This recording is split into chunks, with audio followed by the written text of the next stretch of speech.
राजा राजवर्धन राज्य फार मोठं नव्हतं, पण त्याची कीर्ती दूर दूर पर्यंत पसरलेली होती, कारण तो तलवारीपेक्षा प्रश्नांवर आणि बुद्धीवर विश्वास ठेवणारा राजा होता. लोक म्हणायचे की त्याच्या दरबारात उभं राहणं म्हणजे आधी स्वतःच्या विचारांसमोर उभं राहणं. त्याचं राज्याच्या टोकाला चिरेगाव नावाचं छोटंसं गाव होतं. तिथे रघु नावाचा शेतकरी राहत होता. रघुकडे पैसा नव्हता, शब्द नव्हते, कागद नव्हते, पण त्याच्याकडे माती होती आणि त्या मातीत त्याचं आयुष्य मिसळलेलं होतं. कारण ती जमीन त्याच्या आजोबांनी जंगल फोडून मिळवलेली होती, वडिलांनी उपाशी पोटी जपलेली होती आणि रघुने घामाने ओलावलेली होती. त्या वर्षी राजा राजवर्धनने संपूर्ण राज्याचा नवा नकाशा तयार करण्याचा आदेश दिला आणि मोजमाप, सीमारेषा, कागद सगळं बदललं गेलं. एका सकाळी राजाचे अधिकारी चिर गावात आले आणि त्यांनी जाहीर केलं की गावाची अर्धी जमीन सरकारी नकाशात बसत नाही, म्हणजे ती आता राज्याची आहे. गावात कुजबूज सुरू झाली. काही जण गप्प बसले, काहींनी हात जोडले, पण रघु पुढे आला आणि शांतपणे म्हणाला, ही जमीन आमची आहे. अधिकारी हसले आणि म्हणाले, कागद नाही म्हणजे जमीन नाही. आणि त्या क्षणी रघुला दरबारात हजर राहण्याचा हुकूम देण्यात आला.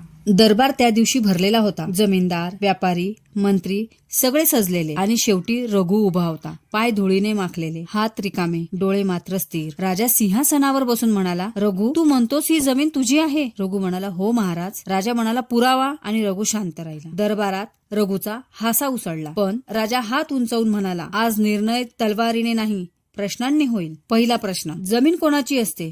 रघु थोडा विचार करून म्हणाला, जो तिच्यावर हुकूम करतो त्याची. राजा म्हणाला, चूक. दुसरा प्रश्न, जमीन कोणाला ओळखते? रघु म्हणाला, जो रोज तिला हात लावतो त्याची. राजा काहीच बोलला नाही. तिसरा प्रश्न विचारताना राजा सिंहासनावरून खाली उतरला आणि म्हणाला, जर जमीन बोलू शकली तर मी काय मागेल?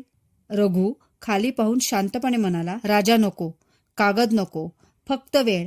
आणि त्या क्षणी दरबारात शांतता पसरली. राजा म्हणाला, उद्या सकाळी दरबाराच्या अंगणात ये. दुसऱ्या दिवशी दरबाराच्या अंगणात तीच वादग्रस्त जमीन मातीच्या रूपात आणली गेली आणि राजा म्हणाला, आज ही जमीन दरबाराची आहे. जो सिद्ध करेल की ही माती त्याला ओळखेल ती त्याची. जमीनदार पुढे आले. कुणी सोनं ठेवलं, कुणी पाणी ओतलं, कुणी मंत्र वाचले, पण काहीच घडलं नाही. मग रघु पुढे आला. काही मागितलं नाही.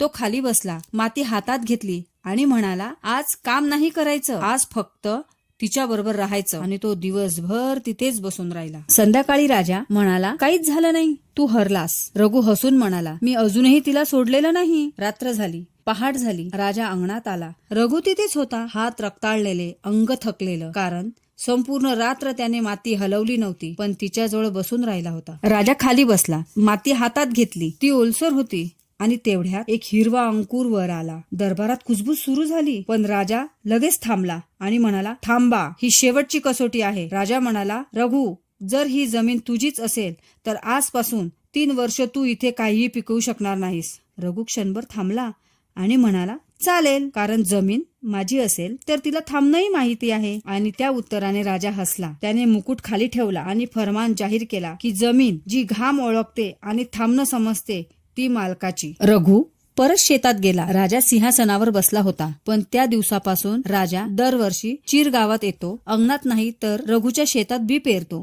आणि विचारतो, आज जमीन काय सांगते? आणि रघु उत्तर देतो, आजही ती ऐकते महाराज. कारण दोघांनाही कळून चुकलं होतं की राज्य कागदावर चालतं, पण उभं राहतं मातीवर. जर तुम्हाला अशाच नवनवीन गोष्टी ऐकायच्या असेल तर आमच्या चॅनलला लाईक करा, सबस्क्राईब करा आणि बेल आयकॉनला क्लिक करा. थँक्यू.